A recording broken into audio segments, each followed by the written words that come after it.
श्री वल्लभाधीश की जय।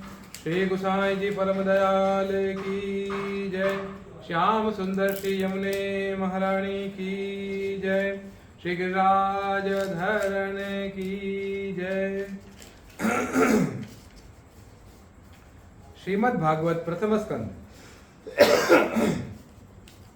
आज है 9वां अध्याय अथ 9मोऽध्यायः। युधिष्ठिर आदि का भीष्म जी के पास जाना और भगवान श्री कृष्ण की स्तुति करते हुए भीष्म जी का प्राण त्याग करना। सूत जी कहते हैं, इस प्रकार राजा युधिष्ठिर प्रजाद्रोह से भयभीत हो गए। फिर सब धर्मों का ज्ञान प्राप्त करने की इच्छा से उन्होंने कुरुक्षेत्र की यात्रा की, जहां भीष्म पितामह शरशैया पर पड़े हुए थे। अब हमने क्या पिछले वाले अध्याय में देखा था कि बहुत समझाने के बावजूद भी युधिष्ठिर जी के मन में ये शंका थी कि मैंने इतने लोगों का वध किया है, मुझे तो पता नहीं कितने नरकों में जाना पड़ेगा। बहुत सबने समझाया, लेकिन फिर भी उनको असंतोष था। तो उसके बाद का ही आगे चल रहा है। भीष्म पितामह शरशैया पर पड़े हुए थे, वहां पे युधिष्ठिर जी पहुंचे, शौनकादि ऋषियों। उस समय उन सब भाइयों ने स्वर्ण जटित रथों पर, जिनमें अच्छे अच्छे घोड़े जुते हुए थे, सवार होकर अपने भाई युधिष्ठिर का अनुगमन किया। उनके साथ व्यास, धौम्य आदि ब्राह्मण भी थे। शौनक जी अर्जुन के साथ भगवान श्री कृष्ण की रथ पर चढ़कर चले। उन सब भाइयों के साथ महाराज युधिष्ठिर की ऐसी शोभा हुई मानो यक्षों से घिरे हुए स्वयं कुबेर ही जा रहे हों। अपने अनुचरों और भगवान श्री कृष्ण के साथ वहां जाकर पांडवों ने देखा कि भीष्म पितामह स्वर्ग से गिरे हुए देवता के समान पृथ्वी पर पड़े हुए हैं। उन लोगों ने उन्हें प्रणाम किया। शौनक जी उसी समय भरत वंशियों के गौरव रूप भीष्म पितामह को देखने के लिए सभी ब्रह्मर्षि, देवर्षि और राजर्षि वहां आए। पर्वत, नारद, धौम्य, भगवान व्यास, बृहदश्व, भारद्वाज, शिष्यों के साथ परशुराम जी, वशिष्ठ, इंद्रप्रमद, त्रित, ग्रत्समद, असित, कक्षीवान, गौतम, अत्रि, विश्वामित्र, सुदर्शन तथा और भी सुखदेव जी आदि शुद्ध हृदय महात्मा गण एवं शिष्यों के सहित कश्यप, अंगिरा पुत्र बृहस्पति आदि मुनिगण भी वहां पधारे। भीष्म पितामह धर्म को और देश काल के विभाग को, कहां किस समय क्या करना चाहिए, इस बात को जानते थे। उन्होंने उन बड़भागी ऋषियों को सम्मिलित हुआ देखकर उनका यथा योग्य सत्कार किया। वे भगवान श्री कृष्ण का प्रभाव भी जानते थे, अतः उन्होंने अपनी लीला से मनुष्य का वेश धारण करके वहां बैठे हुए तथा जगदीश्वर के रूप में हृदय में विराजमान भगवान श्री कृष्ण की बाहर तथा भीतर दोनों जगह पूजा की। पांडव बड़े विनय और प्रेम के साथ भीष्म पितामह के पास बैठ गए। उन्हें देखकर भीष्म पितामह की आंखें प्रेम से आंसुओं से भर गई। उन्होंने उनसे कहा, धर्मपुत्रों, हाय हाय, यह बड़े कष्ट और अन्याय की बात है कि तुम लोगों को ब्राह्मण धर्म और भगवान के आश्रित रहने पर भी इतने कष्ट के साथ जीना पड़ा, जिसके तुम कदापि योग्य नहीं थे। अतिरथी पांडु की मृत्यु के समय तुम्हारी अवस्था बहुत छोटी थी। उन दिनों तुम लोगों के लिए कुंती रानी को और साथ साथ तुम्हें भी बार बार बहुत से कष्ट झेलने पड़े। जिस प्रकार बादल वायु के वश में रहते हैं, वैसे ही लोकपालों के सहित सारा संसार काल भगवान के अधीन है। मैं समझता हूं कि तुम लोगों के जीवन में ये जो अप्रिय घटनाएं घटित हुई हैं, वह सब उन्हीं की लीला है। नहीं तो जहां साक्षात धर्मपुत्र राजा युधिष्ठिर हों, गदाधारी भीमसेन हों और धनुर्धारी अर्जुन रक्षा का काम कर रहे हों, गांडीव धनुष हो और स्वयं श्री कृष्ण सुहृद हों, भला वहां भी विपत्ति की संभावना कैसी? ये काल रूप श्री कृष्ण कब क्या करना चाहते हैं, इस बात को कोई भी नहीं जानता। बड़े बड़े ज्ञानी भी इसे जानने की इच्छा करके मोहित हो जाते हैं। युधिष्ठिर, संसार की ये सब घटनाएं ईश्वराच्छा के अधीन हैं। उसी का अनुसरण करके तुम इस अनाथ प्रजा का पालन करो, क्योंकि अब तुम ही इसके स्वामी और इसे पालन करने में समर्थ हो। ये श्री कृष्ण साक्षात भगवान हैं। ये सब के आदि कारण और परम पुरुष नारायण हैं। अपनी माया से लोगों को मोहित करते हुए ये यदुवंशियों में छिप कर लीला कर रहे हैं। इनका प्रभाव अत्यंत गूढ़ एवं रहस्यमय है।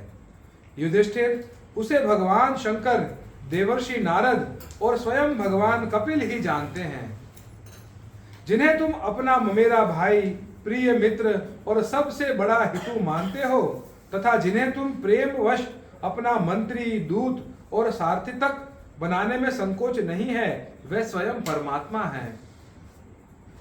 इन सर्वात्मा, समदर्शी, अद्वितीय, अहंकार रहित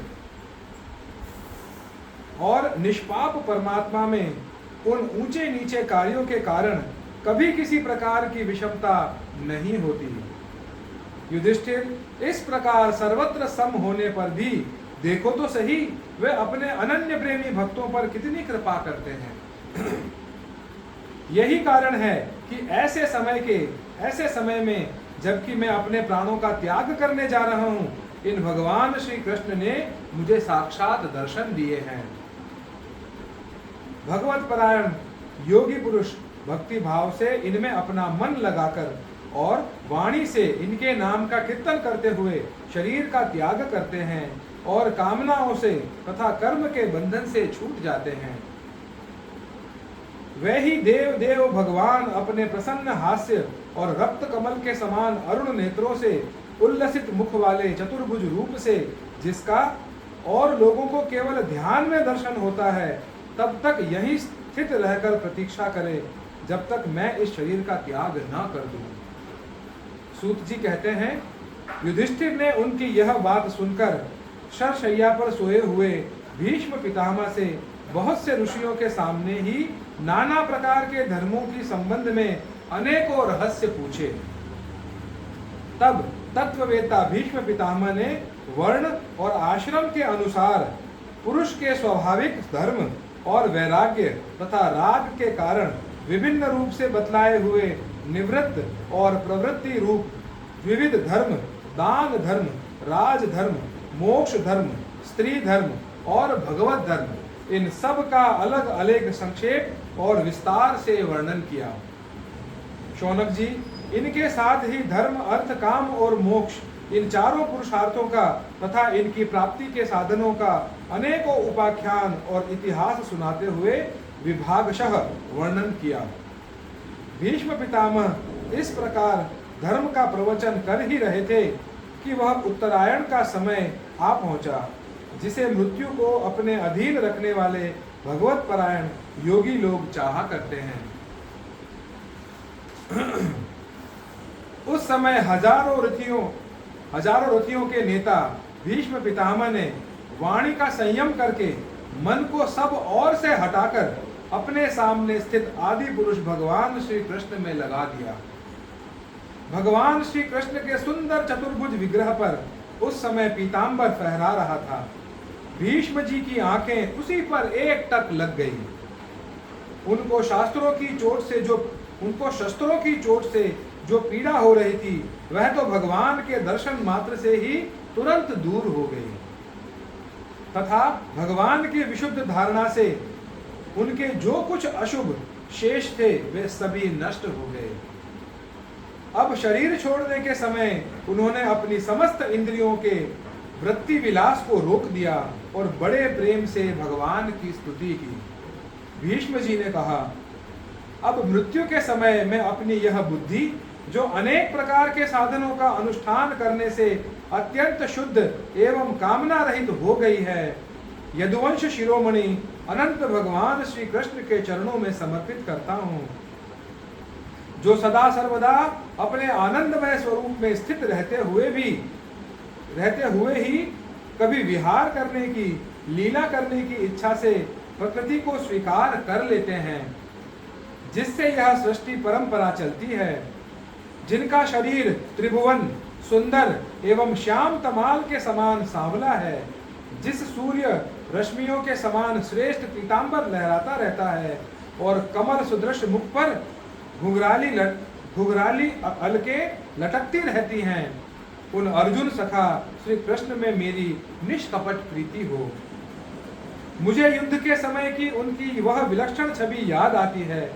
उनके मुख पर लहराते हुए घुंघराले बाल घोड़ों की टाप की धूल से मटमैले हो गए थे और पसीने की छोटी छोटी बूंदें शोभायमान हो रही थी। मैं अपने तीखे बाणों से उनकी त्वचा को बींध रहा था। उन सुंदर कवच मंडित भगवान श्री कृष्ण के प्रति मेरा शरीर, अंतःकरण और आत्मा समर्पित हो जाएं।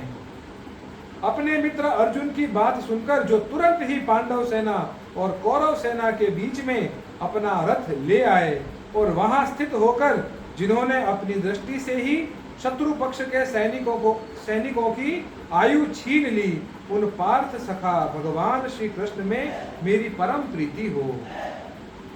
अर्जुन ने जब दूर से कौरवों की सेना के मुखिया हम लोगों को देखा, तब पाप समझकर वह अपने स्वजनों के वध से विमुख हो गया। उस समय जिन्होंने गीता के रूप में आत्मविद्या का उपदेश करके उसके सामयिक अज्ञान का नाश कर दिया, उन परम पुरुष भगवान श्री कृष्ण के चरण कमलों में मेरी प्रीति बनी रहे। मैंने प्रतिज्ञा कर ली थी कि मैं श्री कृष्ण को शस्त्र ग्रहण कराकर ही छोड़ूंगा। उसे सत्य एवं ऊंची करने के लिए उन्होंने अपनी शस्त्र ग्रहण न करने की प्रतिज्ञा तोड़ दी।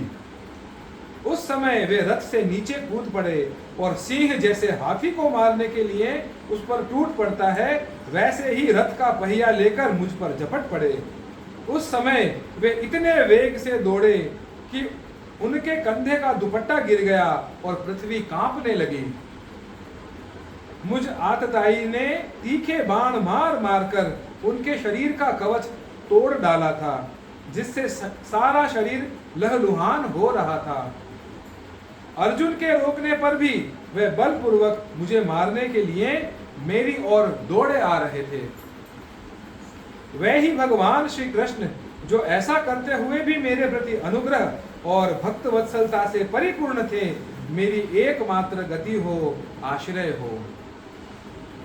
अर्जुन के रथ की रक्षा में सावधान जिन कृष्ण ने बाएं हाथ में घोड़ों की रास थी और दाहिने हाथ में चाबुक था, इन दोनों की शोभा से उस समय जिनकी अपूर्व छवि बन गई थी तथा महाभारत युद्ध में मरने वाले वीर जिनकी इस छवि का दर्शन करते रहने के कारण सारूप्य मोक्ष को प्राप्त हो गए, उन्हीं पार्थ सारथी भगवान श्री कृष्ण में मुझ मरणासन्न की परम प्रीति हो। जिनकी लटकीली सुंदर चाल, हाव भाव युक्त चेष्टाएं, मधुर मुस्कान और प्रेम भरी चितवन से अत्यंत सम्मानित गोपियां रास लीला में उनके अंतर्धान हो जाने पर प्रेमोन्माद से मतवाली होकर जिनकी लीलाओं का अनुकरण करके तन्मय हो गई थी, उन्हीं भगवान श्री कृष्ण में मेरा परम प्रेम हो। जिस समय युधिष्ठिर का राजसूय यज्ञ हो रहा था, मुनियों और बड़े बड़े राजाओं से भरी हुई सभा में सबसे पहले सबकी ओर से इन्हीं सब के दर्शनीय भगवान श्री कृष्ण की मेरी आंखों के सामने पूजा हुई थी। वह ही सबके आत्मा प्रभु आज इस मृत्यु के समय मेरे सामने खड़े हुए हैं। जैसे एक ही सूर्य अनेक आंखों से अनेक रूपों में दिखते हैं, वैसे ही अजन्मा भगवान श्री कृष्ण अपने ही द्वारा रचित अनेक शरीरधारियों के हृदय में अनेक रूप से जान पड़ते हैं।